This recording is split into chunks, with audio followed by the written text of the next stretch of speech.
Hello' everyone, সকলোকে নমস্কাৰ। আৰু আজি নতুন এটি ৰেচিপিলৈ সকলোকে স্বাগতম জনাইছোঁ। চ' গাইজ আজি কুকুৰা মাংস পাতত দিব লৈছোঁ। চ' গাইজ লোকেল কুকুৰা মাংস কোনে কোনে পাতত দি খাই পাইছে চাবচোন। আজি আপোনালোকক মই ৰেচিপিটো দেখাম।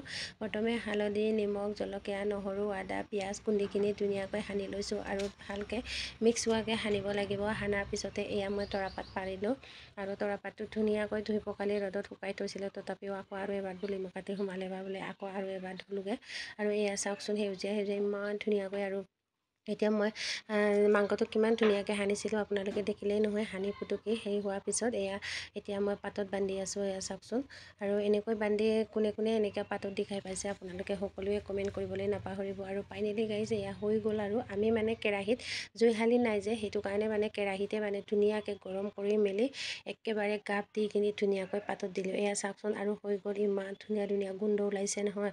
বহুত খাই ভাল লাগে। আপোনালোকে যেনেকৈ হ'লেও ট্ৰাই কৰি চাবচোন। আৰু এইবিলাক মানে খালে একো নহয় আৰু তেলটো বেছি খাই থাকিবও নোৱাৰে। আমাৰ মানে বেছিকৈ আমি পাতত দিয়া মাংস বা যিকোনো হেৰিয়ে খাওঁ। আৰু এয়া চাওকচোন। আৰু বহুত খাই ভাল লাগে।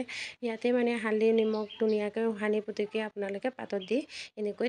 আৰু বহুতে মোৰ ৰেচিপি পাতত দিয়া ৰেচিপি মাংস মাছ এইবিলাক চাই কিনি বহুতে কৈ আছে কেতিয়াবা মাটিখিনি খুৱাবচোন খুৱাব বুলি এনেকৈ কৈ আছে। হয়, সকলোৱে আহিব আৰু মোৰ ভিডিঅ'টো সকলোৱে লাইক কৰি দিব।